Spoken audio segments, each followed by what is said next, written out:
ಪ್ರೀತಿಯ ಮಿತ್ರರಿಗೆ ಮಧುಮಾಲಾ ಧ್ವನಿಸಿರಿ ಯೂಟ್ಯೂಬ್ ಚಾನಲ್ಗೆ ಆತ್ಮೀಯ ಸ್ವಾಗತ. ಕ್ಷಮೆಯ ಧರಿತ್ರಿ ಸಂಚಿಕೆ 60. ಕ್ಷಮಾಳ ಬಾಯಿಯಿಂದ ಅವಿನಾಶನ ಹೆಸರು ಕೇಳುತ್ತಿದ್ದಂತೆ ಕೃಷ್ಣನ ಮನಸ್ಸೇಕೋ ಭಾರವೆನಿಸಿತು. ಪ್ರಿಯತಮನೂ ಅಲ್ಲ, ಫಿಯಾನ್ಸಿಯೂ ಅಲ್ಲ, ಯಾರನ್ನೂ ಕೂಡ ಕಣ್ಣು ಮುಚ್ಚಿಕೊಂಡು ನಂಬಬಾರದು ಅಂತ ಪಾಠ ಹೇಳಿಕೊಟ್ಟಾತ. ಕ್ಷಮ ಖಿನ್ನ ಮನಸ್ಕಳಾಗಿ ಹೇಳಿದಳು. ಅವಿನಾಶನ ಬಗೆಗೆ ಹೇಳುವಾಗ ಅವಳ ಮನ ಕೋಪದಿಂದ ಕುದಿಯುತ್ತಿತ್ತು. ಅಂದ್ರೆ? ಕೃಷ್ಣ ಕಾತುರದಿಂದ ಕೇಳುತ್ತಲೇ ಅವಳ ತೀರ ಸನಿಹದಲ್ಲಿ ಬಂದು ಕುಳಿತನು. ಅಂದ್ರೆ ನನಗೂ ಅವರಿಗೂ ಪರಿಚಯವಾದ ಬಳಿಕ ಅವರೇ ನಮ್ಮ ಮನೆಗೆ ಹೆಣ್ಣು ಕೇಳಲಿಕ್ಕೆ ಬಂದರು. ನನಗೆ ಮದುವೆಯಾಗುವ ಯಾವ ಹಂಬಲವೂ ಇಲ್ಲದಿದ್ದರೂ ನನ್ನ ತಾಯಿಯ ಮಾತಿಗೆ ಬೆಲೆ ಕೊಟ್ಟು ಮದುವೆಗೆ ಒಪ್ಪಿಕೊಳ್ಳಬೇಕಾಯಿತು. ಆದರೆ ಆತ ನನ್ನ ನಂಬಿಕೆಗೆ ಅರ್ಹನಾಗಿರಲಿಲ್ಲ. ನಾನು ಮದುವೆಯಾಗುವುದಕ್ಕೆ ಇನ್ನೂ 1 ತಿಂಗಳು ಇರುವಾಗಲೇ ನನ್ನ ತಂಗಿಯ ಮಡಿಲಿಗೆ ಮಗುವನ್ನು ನೀಡಿ ನನ್ನನ್ನು ನಂಬಿಸಿ ಕುತ್ತಿಗೆ ಕೊಯ್ದವನು. ಮನದೊಳಗೆ ವಿಷಾದದ ನಗು ನಕ್ಕಳು. ಓ ಮೈ ಗಾಡ್, ಇಷ್ಟು ದೊಡ್ಡ ನಂಬಿಕೆ ದ್ರೋಹನ? ಆತನೇನೋ ಹೊರಗಿನವನು, ಆದರೆ ನಿಮ್ಮ ತಂಗಿಯಾದರೂ ನಿಮ್ಮನ್ನು ಅರ್ಥ ಮಾಡಿಕೊಳ್ಬೋದಿತ್ತು. ಕೃಷ್ಣನಿಗೂ ಮುಂದೆ ಏನು ಹೇಳಬೇಕೋ ತೋಚಲಿಲ್ಲ. ಏನು ಅಂತ ಅರ್ಥ ಮಾಡಿಕೊಳ್ತಾಳೆ? ಯೌವನದ ಹೊಸ್ತಿಲಲ್ಲಿದ್ದವಳಿಗೆ ತಪ್ಪು ಸರಿಗಳ ಅರಿವೇ ಇರಲಿಲ್ಲ. ನನ್ನನ್ನು ಮದುವೆಯಾಗಿ ನಂತರ ನನ್ನ ತಂಗಿಗೆ ಈ ರೀತಿ ಮೋಸ ಮಾಡಲಿಲ್ವಲ್ಲ ಅನ್ನೋ ಸಮಾಧಾನದಿಂದ ನಾನೇ ನಿಂದು ಅವರಿಬ್ಬರಿಗೂ ಮದುವೆ ಮಾಡಿಸ್ದೆ. ಹೇಗೋ ಅವರಿಬ್ಬರು ಸುಖವಾಗಿದ್ದರೆ ನನಗೆ ಅಷ್ಟೇ ಸಾಕು ಎಂದು ನಿಟ್ಟುಸಿರು ಬಿಟ್ಟಳು. ಕ್ಷಮಾ. ಅವನ ಬಾಯಿಯಿಂದ ಮೊದಲ ಬಾರಿಗೆ ತನ್ನ ಹೆಸರನ್ನು ಕೇಳಿದಾಗ ಅವಳ ಹೃದಯ ಗರಿಗೆದರಿದ ನವಿಲಿನಂತೆ ಕುಣಿದಾಡಿತು. ಏನಂತ ಕರೆದಿರಿ? ಕ್ಷಮಾ. ನೀವು ಹೆಸರಿಗೆ ತಕ್ಕನಾಗಿ ನಿಜಕ್ಕೂ ಕ್ಷಮೆಯ ಧರಿತ್ರಿಯೇ. ಇಷ್ಟೆಲ್ಲ ನೋವು ದುಃಖಗಳನ್ನು ಸಹಿಸಿಕೊಂಡು ಎಲ್ಲರೊಡನೆ ಸಂತೋಷವಾಗಿ ನಗ್ನಗ್ತಾ ಮಾತಾಡ್ತೀರಾ. ನೀವು ನಿಜಕ್ಕೂ ಗ್ರೇಟ್. ಅವಳ ಸಹನ ಶಕ್ತಿ ಅವನನ್ನು ಮತ್ತಷ್ಟು ಆಕರ್ಷಿಸಿತು. ಇದರಲ್ಲಿ ನನ್ನ ಗ್ರೇಟ್ನೆಸ್ ಇಂಥ ಸಹ ಇಲ್ಲ. ಬ್ರಹ್ಮ ಯಾರ ಹಣೆಯಲ್ಲಿ ಯಾರ ಹೆಸರನ್ನು ಬರೆದಿರ್ತಾನೋ ಯಾರಿಗೆ ಗೊತ್ತುಂಟು? ಈಗ ನೋಡಿ, ನೀವ್ಯಾರೋ ನಾನ್ಯಾರೋ. ಕೆಲ ದಿನಗಳ ಹಿಂದೆ ಇಬ್ಬರಿಗೂ ಪರಿಚಯವೇ ಇರಲಿಲ್ಲ. ಪರಿಚಯವಾದ ನಂತರ ನಮಗೇ ತಿಳಿಯದೆ ಎಷ್ಟೊಂದು ಆತ್ಮೀಯರಾದೆವು. ನಿಮ್ಮ ಮಾತು ನಿಜ ಕ್ಷಮ. ನನಗೂ ಕೂಡ ಹಾಗೆ ಅನಿಸುತ್ತೆ. ನೊಂದ 2 ಹೃದಯಗಳನ್ನು ಆ ದೇವರೇ ಒಗ್ಗೂಡಿಸಿರಬೇಕು. ಅಂದ್ಹಾಗೆ ನಿಮಗೆ ನನ್ನನ್ನು ಬಿಟ್ಟರೆ ಬೇರೆ ಯಾರು ಫ್ರೆಂಡ್ಸೇ ಇಲ್ವಾ? ಅವಳನ್ನು ನೋವಿನಿಂದ ಹೊರತರಲು ಮಾತನ್ನು ಬೇರತ್ತ ತಿರುಗಿಸಿದನು. ಇದ್ದಾಳೆ ಮೈತ್ರಿ, ನನ್ನ ಕಾಲೇಜಿನ ಗೆಳತಿ. ಈಗ ಮದುವೆಯಾಗಿ ಬೆಂಗಳೂರಿನಲ್ಲಿ ನೆಲೆಸಿದ್ದಾಳೆ. ಆಗಾಗ್ಗೆ ನನಗೂ ಕೂಡ ಕಾಲ್ ಮಾಡಿ ಮಾತನಾಡ್ತಾಳೆ. ನೀವು ಪರಿಚಯವಾದ ವಿಷಯವನ್ನು ಅವಳ ಬಳಿ ಹೇಳಿಕೊಂಡಾಗ ಅವಳು ಬಹಳ ಸಂತೋಷಪಟ್ಲು. ಒಬ್ಬಂಟಿಯಾಗಿ ಕೊರಗುತ್ತಿದ್ದ ನಿನಗೆ ಒಂದೊಳ್ಳೆಯ ಗೆಳೆತನ ಸಿಕ್ತು. ನಾನು ಪುನಃ ಊರಿಗೆ ಬಂದಾಗ ಅವರನ್ನು ನನಗೆ ಪರಿಚಯ ಮಾಡಿಸಲೇಬೇಕು ಅಂತ ಹೇಳಿದ್ದಾಳೆ ಎಂದಳು. ಅಫ್ಕೋರ್ಸ್, ನಿಮ್ಮ ಸ್ನೇಹಿತೆ ಅಂದಮೇಲೆ ಅವರು ನನಗೂ ಕೂಡ ಸ್ನೇಹಿತೆಯೇ. ಖಂಡಿತ ಅವರು ಮತ್ತೊಮ್ಮೆ ಊರಿಗೆ ಬಂದಾಗ ಹೇಳಿ, ಭೇಟಿ ಮಾಡೋಣ. ಈಗ ನಿಮ್ಮ ಕೈಯಲ್ಲಿರೋ ಡ್ರಾಯಿಂಗ್ ಕೊಟ್ಟರೆ ಅದಕ್ಕೆ ಫಿನಿಶಿಂಗ್ ಟಚ್ ಕೊಟ್ಬಿಡ್ತೀನಿ ಎಂದಾಗ ಅವಳು ನಗುತ್ತಾ ಚಿತ್ರಪಟವನ್ನು ಅವನ ಮುಂದಿಟ್ಟಳು. ಚಿತ್ರವನ್ನು ಸಂಪೂರ್ಣಗೊಳಿಸಿದ ಕೃಷ್ಣ, ಇದು ಸದ್ಯಕ್ಕೆ ನನ್ನ ಬಳಿನೇ ಇರಲಿ. ಒಂದು ದಿನ ನಾನು ನಿಮ್ಮನೆಗೆ ಬಂದು ನಿಮ್ಮ ತಾಯಿಗೆ ಸರ್ಪ್ರೈಸ್ ಕೊಡ್ತೀನಿ ಎಂದಾಗ ಅವಳು ಹೂಗುಟ್ಟಿದಳು. ಅವಳನ್ನೇ ತದೇಕ ಚಿತ್ತದಿಂದ ನೋಡುತ್ತಿದ್ದ ಕೃಷ್ಣ ಬಹಳ ದಿನಗಳಿಂದ ಹೇಳದೆ ಮನದಲ್ಲಿಯೇ ಉಳಿದಿದ್ದ ಮಾತುಗಳನ್ನು ಹೊರಗೆಡವಲು ಇದೇ ಸುಸಂದರ್ಭ ಎಂದು ಯೋಚಿಸಿ ಇನ್ನೇನು ಬಾಯಿ ತೆರೆದು ಎಲ್ಲವನ್ನು ಹೇಳಿಕೊಳ್ಳಬೇಕು ಎಂದುಕೊಂಡವನ ಯೋಚನಾ ಲಹರಿ ಒಮ್ಮೆಲೆ ಬೇರತ್ತ ಸಾಗಿತ್ತು. ಅವಿನಾಶನೊಂದಿಗಿನ ಮದುವೆ ಮುರಿದ ಮೇಲೂ ಇವರ ಮನಸ್ಸು ಮತ್ತೊಂದು ಮದುವೆಗೆ ಸಿದ್ಧವಾಗಿದೆಯೋ ಇಲ್ವೋ? ನಾನು ನನ್ನ ಮನದ ಮಾತುಗಳನ್ನು ಇವರ ಬಳಿ ಹೇಳಿಕೊಂಡ್ಬಿಡ್ಲಾ?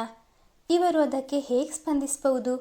ಅವಿನಾಶನಿಂದ ಮೋಸ ಹೋದ ಕತೆ ತಿಳಿದ ಬಳಿಕ ನಾನು ಇವರಿಗೆ ಕರುಣೆ ತೋರಿಸ್ತಾ ಇದ್ದೀನಿ ಅಂತ ತಪ್ಪು ತಿಳ್ಕೊಂಡ್ರೆ, ನನ್ನ ಪ್ರೀತಿನ ಸುಳ್ಳು ಅಂದ್ಬಿಟ್ರೆ, ಇದೇ ಕಾರಣಕ್ಕಾಗಿ ನನ್ನ ಸ್ನೇಹವನ್ನು ಬೇಡ ಅಂದರೆ ಬೇಡ, ಈಗಲೇ ಯಾವ ವಿಷಯವನ್ನು ಇವರ ಬಳಿ ಹೇಳಿಕೊಳ್ಳೋದು ಬೇಡ ಎಂದು ಮನದಲ್ಲಿಯೇ ನಿರ್ಧರಿಸಿಕೊಂಡನು. ಮಗು ಶ್ರೀಪತಿ, ಬಹಳ ವರುಷಗಳಿಂದ ಈ ರೀತಿಯ ಲಾಭ ನಮ್ಮ ಕಂಪನಿ ಕಂಡಿರಲಿಲ್ಲ. ಆಕೆಯ ಕಾಲ್ಗುಣವೋ ಏನೋ. ನಮ್ಮ ಕಂಪನಿ ಮೊದಲಿನಂತೆ ಲಾಭ ಪಡೆಯುತ್ತಾ ಎಲ್ಲ ಕಡೆಯಿಂದಲೂ ಒಳ್ಳೆಯ ಹೆಸರು ಗಳಿಸ್ತಾ ಇದೆ. ತಿರುಗುವ ಕುರ್ಚಿಯಲ್ಲಿ ಕುಳಿತು ಯಾವುದೋ ಫೈಲನ್ನು ಹಿಡಿದಿದ್ದ ಅಹಲ್ಯಾದೇವಿ ಶ್ರೀಪತಿಯನ್ನು ಕುರಿತು ಕಂಪನಿಯ ಲಾಭ ನಷ್ಟದ ಬಗ್ಗೆ ಚರ್ಚಿಸುತ್ತಿದ್ದರು.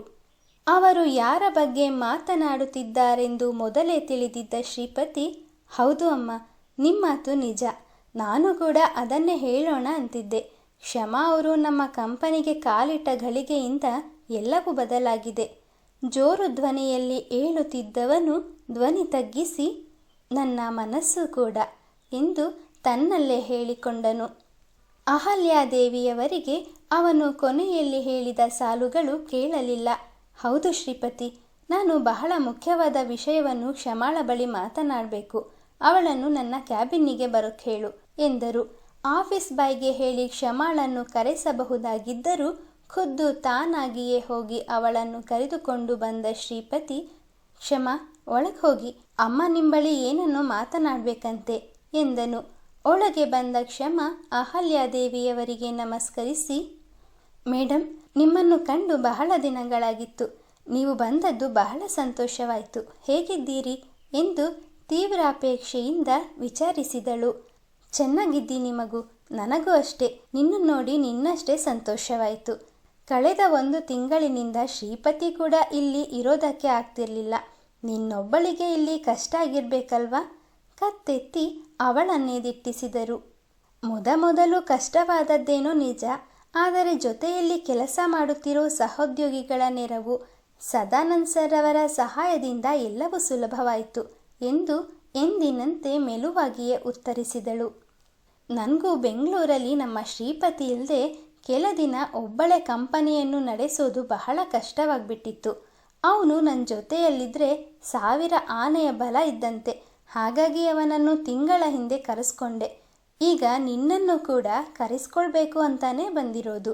ಅಹಲ್ಯಾದೇವಿಯವರ ಮಾತುಗಳು ಕ್ಷಮಾಳಿಗೆ ಅರ್ಥವಾಗಲಿಲ್ಲ. ಮೇಡಮ್, ಕ್ಷಮಿಸಿ, ನೀವು ಎಂತ ಹೇಳ್ತಾ ಇದ್ದೀರೋ ನನಗೆ ಅರ್ಥ ಆಗ್ತಾ ಇಲ್ಲ. ಅನುಮಾನದ ಕಣ್ಣುಗಳಿಂದ ಶ್ರೀಪತಿಯನ್ನು ನೋಡಿದಳು. ಶ್ರೀಪತಿಗೂ ಇದರ ಬಗ್ಗೆ ಯಾವುದೇ ವಿಷಯ ತಿಳಿದಿರಲಿಲ್ಲ. ಪ್ರತಿಯೊಂದು ವಿಷಯವನ್ನು ನನ್ನ ಬಳಿ ಹೇಳಿ ನನ್ನಿಂದ ಸಹಾಯ ಸಲಹೆ ಪಡೆಯುತ್ತಿದ್ದ ಅಮ್ಮ ಈ ವಿಷಯವನ್ನು ಯಾಕೆ ಹೇಳಲಿಲ್ಲ? ಗೊಂದಲಕ್ಕೊಳಗಾದ ಶ್ರೀಪತಿ ತನ್ನಲ್ಲಿಯೇ ಯೋಚಿಸತೊಡಗಿದನು. ಶ್ರೀಪತಿಯತ್ತ ಹೊರಳಿಸಿದ್ದ ಅವಳ ಕಣ್ಣೋಟವನ್ನು ಅರಿತ ಅಹಲ್ಯಾದೇವಿ, ಇಲ್ಲ ಮಗು, ಈ ವಿಷಯ ನಮ್ಮ ಶ್ರೀಪತಿಗೂ ತಿಳಿದಿಲ್ಲ. ವಿಷಯ ಕೇಳಿ ಅವನಿಗೂ ಬಹಳ ಸಂತೋಷ ಆಗುತ್ತೆ ಅಂತ ನನಗೆ ಗೊತ್ತು. ಅದಕ್ಕೆ ಅವನಿಗೆ ಸರ್ಪ್ರೈಸ್ ಕೊಡಬೇಕು ಅಂತಾನೆ ಅವನ ಬಳಿ ಏನನ್ನು ಹೇಳಿಲ್ಲ ಎಂದು ಶ್ರೀಪತಿಯತ್ತ ನೋಡಿ ತುಂಟ ನಗು ಬೀರಿದರು. ಅವರ ನಗುವಿನ ನೋಟವು ಅರ್ಥವಾಗದ ಶ್ರೀಪತಿ, ಅಮ್ಮ, ನೀವು ಯಾವ ವಿಷಯದ ಬಗ್ಗೆ ಹೇಳ್ತಿದ್ದೀರಾ? ಇದರಿಂದ ನನಗೂ ಕೂಡ ಸಂತೋಷ ಆಗುತ್ತಾ? ಅನುಮಾನದಿಂದ ಪ್ರಶ್ನಿಸಿದನು. ಯಾಕೋ ಶ್ರೀಪತಿ, ನಮ್ಮ ಕ್ಷಮಾ ಬೆಂಗಳೂರಿನ ಬ್ರಾಂಚ್ಗೆ ಕೆಲಸ ಮಾಡೋದಕ್ಕೆ ಬಂದರೆ ನಿಮಗೆ ಸಂತೋಷ ಆಗೋದಿಲ್ವೇನೋ? ಉತ್ಸುಕರಾಗಿ ಹೇಳಿದ ಅಹಲ್ಯಾದೇವಿಯವರ ಮಾತುಗಳನ್ನು ಕೇಳಿ, ಅಮ್ಮ, ನೀವು ಏನು ಹೇಳ್ತಾ ಇದ್ದೀರಾ? ಸಂಭ್ರಮದಿಂದ ಕಣ್ಣರಳಿಸಿ ಕೇಳಿದನು. ಅವರ ಮಾತುಗಳನ್ನು ಅವಳಿಗೆ ಇನ್ನೂ ಅರಗಿಸಿಕೊಳ್ಳಲು ಸಾಧ್ಯವಾಗಿರಲಿಲ್ಲ. ಹೌದು ಶ್ರೀಪತಿ, ಈ ಬ್ರಾಂಚಲ್ಲಿ ಕೆಲಸಕ್ಕಿಂತ ಕೆಲಸಗಾರರ ಸಂಖ್ಯೆನೇ ಹೆಚ್ಚಿದೆ. ಈಗ ನಮ್ಮ ಬೆಂಗಳೂರು ಬ್ರಾಂಚ್ ದಿನದಿಂದ ದಿನಕ್ಕೆ ಕೀರ್ತಿ ಗಳಿಸ್ತಾ ಇದೆ. ಅದರೊಟ್ಟಿಗೆ ಲಾಭವನ್ನು ಪಡಿತಾ ಇದೆ. ಅದೇ ರೀತಿ ಕೆಲಸವೂ ಆಗಬೇಕಲ್ಲ. ಕ್ಷಮಾ ಇಲ್ಲಿ ಮಾಡಿದ ಡಿಸೈನ್ಗಳನ್ನು ಬೆಂಗಳೂರಿಗೆ ತರಿಸಿಕೊಂಡು ಬಟ್ಟೆಗಳನ್ನು ಸ್ಟಿಚ್ ಮಾಡಿ ಎಕ್ಸ್ಪೋರ್ಟ್ ಮಾಡುವ ಸಮಯವನ್ನು ಉಳಿತಾಯ ಮಾಡಿದರೆ ಒಳ್ಳೆಯದು ಅನ್ನಿಸ್ತು. ಅದಕ್ಕಾಗಿ ಕ್ಷಮಾಳಿಗೆ ಬೆಂಗಳೂರಿನಲ್ಲಿಯೇ ಕೆಲಸ ಕೊಡೋಣ ಅಂತ ನಿರ್ಧರಿಸಿದ್ದೀನಿ. ಹೇಗಿದೆ ನನ್ನ ಉಪಾಯ ಎಂದು ಶ್ರೀಪತಿಯ ಸಲಹೆ ಬಯಸಿದರು. ಕೆಲವು ದಿನಗಳು ಕ್ಷಮಾಳ ಜೊತೆಗೆ ಕೆಲಸ ಮಾಡುತ್ತಿದ್ದ ಶ್ರೀಪತಿ ತಿಂಗಳ ಹಿಂದೆ ಬೆಂಗಳೂರಿಗೆ ಹೋದವನು ಇಂದು ಅಹಲ್ಯಾದೇವಿ ಬಂದಾಗಲೇ ಅವನಿಗೂ ಕೂಡ ಕ್ಷಮಾಳ ಮುಖ ನೋಡುವ ಭಾಗ್ಯ ದೊರೆತದ್ದು. ಮೊದಲಿನಿಂದಲೂ ತಿಂಗಳಿಗೊಮ್ಮೆ ಮಾತ್ರ ಮಂಗಳೂರಿನ ಬ್ರಾಂಚಿಗೆ ಬಂದು ಅಲ್ಲಿನ ಆಗುಹೋಗುಗಳನ್ನು ವಿಚಾರಿಸಿಕೊಂಡು ಹೋಗುತ್ತಿದ್ದ ಶ್ರೀಪತಿ ಇನ್ನು ನಾನು ತಿಂಗಳಿಗೆ ಒಮ್ಮೆ ಮಾತ್ರ ಕ್ಷಮಾಳನ್ನು ನೋಡಬಹುದು ಎಂದು ಮನಸ್ಸಿಗೆ ಬಹಳ ಬೇಸರಿಸಿಕೊಂಡಿದ್ದನು. ಈಗ ಅವಳು ದಿನ ತನ್ನೊಡನೆಯೇ ಇರುತ್ತಾಳೆ, ತಾವಿಬ್ಬರು ಒಟ್ಟಿಗೆ ಕೆಲಸ ಮಾಡಬಹುದು ಎಂದು ತಿಳಿದವನಿಗೆ ಅಮಿತ ಆನಂದವಾಯಿತು. ಆದರೆ ಅದನ್ನು ಅವರೆದುರಿನಲ್ಲಿ ತೋರ್ಪಡಿಸದೆ, ನಿಮ್ಮ ನಿರ್ಧಾರ ಯಾವಾಗಲೂ ಸರಿಯಾಗೇ ಇರುತ್ತೆ ಅಮ್ಮ ಎಂದು ಕ್ಷಮಾಳತ್ತ ಮುಖ ಮಾಡಿದನು. ಅಮ್ಮನ ಮಾತುಗಳನ್ನು ದಯಮಾಡಿ ಒಪ್ಪಿಕೋ ಎಂಬ ಅಪೇಕ್ಷೆ ಅವನ ಕಣ್ಣುಗಳಲ್ಲಿ ಎದ್ದು ತೋರುತ್ತಿತ್ತು. ಕ್ಷಮಾಳಿಗೆ ಏನು ಮಾತನಾಡಬೇಕೋ ತಿಳಿಯಲಿಲ್ಲ. ಒಂದು ಕ್ಷಣ ಏನನ್ನು ಯೋಚಿಸಿದವಳು, ಅಮ್ಮ, ಈ ನಿರ್ಧಾರವನ್ನು ತಿರಸ್ಕರಿಸ್ತಾ ಇರೋದಕ್ಕೆ ನನಗೂ ಬೇಸರವಿದೆ. ಆದರೆ ಇದನ್ನು ಬಿಟ್ಟು ನನಗೆ ಬೇರೆ ದಾರಿ ಇಲ್ಲ, ಕಷ್ಟದಲ್ಲಿ ನುಡಿದಳು. ಯಾಕಮ್ಮ, ಒಂದೇ ಮಾತಲ್ಲಿ ಆಗೋದಿಲ್ಲ ಅಂದ್ಬಿಟ್ಟಿಯಲ್ಲ. ನನಗೂ ನಿನ್ನ ಪರಿಸ್ಥಿತಿ ಅರ್ಥವಾಗುತ್ತೆ. ಮನೆಯವರನ್ನು ಬಿಟ್ಟು ಹೇಗೆ ಬರೋದು ಅಂತ ತಾನೇ ನಿನ್ನ ಯೋಚನೆ. ನೀನು ಅವರ ಬಗ್ಗೆ ಚಿಂತಿಸಬೇಡ. ನಮ್ಮ ಮನೆಯ ಪಕ್ಕದಲ್ಲಿಯೇ ನಮ್ಮ ಗೆಸ್ಟ್ ಹೌಸ್ ಇದೆ. ನೀನು ಅಲ್ಲೇ ಉಳ್ಕೋಬಹುದು. ನಿನ್ನೊಬ್ಬಳಿಗೆ ಬರೋದಕ್ಕೆ ಕಷ್ಟವಾದರೆ ನಿನ್ನ ತಾಯಿ ತಮ್ಮನನ್ನು ಕೂಡ ಜೊತೆಗೆ ಕರ್ಕೊಂಡು ಬರ್ಬೋದು. ನನಗೇನು ಅಭ್ಯಂತರ ಇಲ್ಲ ಎಂದರು. ಕ್ಷಮಾ ಏನು ಮಾತನಾಡದೆ ದೀನ ಕಣ್ಣುಗಳಿಂದ ಅವರನ್ನೇ ದಿಟ್ಟಿಸುತ್ತಿದ್ದಳು. ನಿಮಗೆ ನನ್ನ ಮಾತು ಇನ್ನೂ ಒಪ್ಪಿಗೆ ಆಗ್ತಾ ಇಲ್ವಾ ಮಗು? ಅಹಲ್ಯಾದೇವಿ ಆತಂಕ ವ್ಯಕ್ತಪಡಿಸಿದರು. ಒಪ್ಪಿಗೆ ಪ್ರಶ್ನೆ ಅಲ್ಲ ಮೇಡಮ್, ಅದು... ಅವಳಿಗೆ ಮಾತನಾಡಲು ಬಿಡದೆ ಮಾತು ಮುಂದುವರಿಸಿದ ಅಹಲ್ಯಾದೇವಿ, ಇಲ್ಲಿಗಿಂತ ನಿನಗೆ ಅಲ್ಲಿ ಸ್ವಲ್ಪ ಹೆಚ್ಚೇ ಕೆಲಸ ಇರ್ಬೋದು. ಆದರೆ ಬಿಡುವಿನ ಸಮಯವೂ ಇರುತ್ತೆ. ಅಲ್ಲದೆ ಇಲ್ಲಿಗಿಂತ ನಿನಗೆ ಅಲ್ಲಿ ಹೆಚ್ಚು ಸಂಬಳ ಕೂಡ ಸಿಗುತ್ತೆ ಎಂದು ಪ್ರೇರೇಪಿಸಿದರು. ಕ್ಷಮಾ ಅಹಲ್ಯಾದೇವಿಯವರ ವಾಗ್ದಾನವನ್ನು ಒಪ್ಪಿಕೊಳ್ಳುವಳೆ?